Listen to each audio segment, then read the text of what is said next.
ব্ৰহ্মপুত্ৰত যোৱা নিশাৰে পৰা আবদ্ধ হৈ থাকে এখন যাত্ৰী ভৰ্তি ফেৰী। যাত্ৰীৰ মাজত হাহাকাৰ পৰিস্থিতি সংঘটিত হৈ যায়। গোটেই নিশা আবদ্ধ হৈ থাকিল যাত্ৰীসকল বৰলুইটত। নিশা ঘন কুঁৱলীৰ বাবে আবদ্ধ হৈছিল এইখন যাত্ৰীবাহী ফেৰী। ফেৰীখনত অৰ্ধ শতাধিক পুৰুষ মহিলাৰ লগতে আছিল কণকণ শিশু।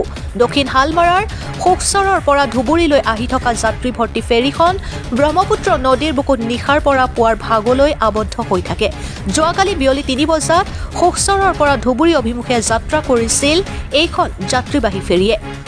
সন্ধিয়া ৫ বজাত বংশীৰচৰৰ BSF কেম্পৰ কাষত বালিচৰত লাগি আবদ্ধ হৈছিল এইখন ফেৰী। নিশাৰে পৰা অনাহাৰত কটাইছিল যাত্ৰীসকলে। নিশা দুখনকৈ সৰু ফেৰী আবদ্ধ কিছু যাত্ৰীক উদ্ধাৰ কৰা হৈছিল যদিও পুৱাৰ ভাগলৈ প্ৰায় ১০০ৰো অধিক ব্যক্তি আবদ্ধ হৈ আছিল যাত্ৰী। আগমনিৰ পৰা বিজু ৰয়ৰ ৰিপৰ্ট, অৰুণোদয় আছাম।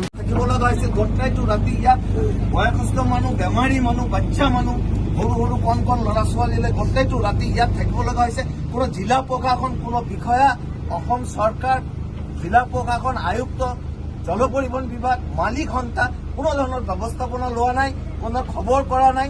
গোটেইটো ৰাতি আমি কালি ৩টাৰ পৰা এতিয়া ৰাতিপুৱা ৬টা বাজিছে, গোটেইটো ৰাতি আমি ইয়াত লঞ্চৰ মাজতে আছো।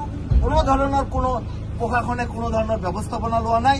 ইয়াত আমি বেমাৰীৰ পৰা আৰম্ভ কৰি বয়সস্থ মানুহৰ পৰা আৰম্ভ কৰি কণ কণ ল'ৰা ছোৱালী কেঁচুৱাৰ পৰা আৰম্ভ কৰি আমি ইয়াত গোটেইটো ৰাতি আছো। এয়া আজি আপোনালোকে চাওক, আমাৰ মালিক সন্থাই কোনো ধৰণৰ ব্যৱস্থাপনা লোৱা নাই।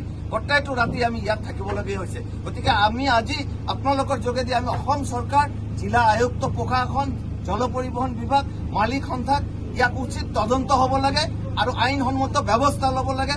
যদি সঠিকভাৱে চলাৰ কোনো ব্যৱস্থাপনা থাকে, যদি ৰোডছ ক্লিয়াৰ হয়, জল পৰিবহণ তেতিয়াহে চলাব লাগে, নহ'লে এইটো ট্ৰান্সপৰ্টেশ্যন বন্ধ কৰি দিব লাগে। ইয়াৰ পৰা অসম চৰকাৰে কৰোৰ কৰোৰ টকা ৰাজহ পাইছে, টেক্স পাইছে, কিন্তু তথাপি আমাৰ পেচেঞ্জাৰৰ সুৰক্ষাৰ কাৰণে, পেচেঞ্জাৰ চোৱা চিতাৰ কাৰণে, পেচেঞ্জাৰৰ কাৰণে কোনো তেওঁলোকৰ দৃষ্টি আকৰ্ষণ নাই। তেওঁলোকে পইচা আৰু খালি পইচা কালেকশ্যনে তেওঁলোকে কৰি আছে। গতিকে এইখিনি আমি আপোনালোকৰ যোগেদি আমাৰ অসম চৰকাৰ, আয়ুক্ত বিষয়া, জিলা প্ৰশাসন বিষয়া, মালিক সন্থাক আমি জনাইছো আৰু ইয়াত উচিত তদন্ত হ'ব লাগে আৰু আইনসন্মত ব্যৱস্থা ল'ব লাগে।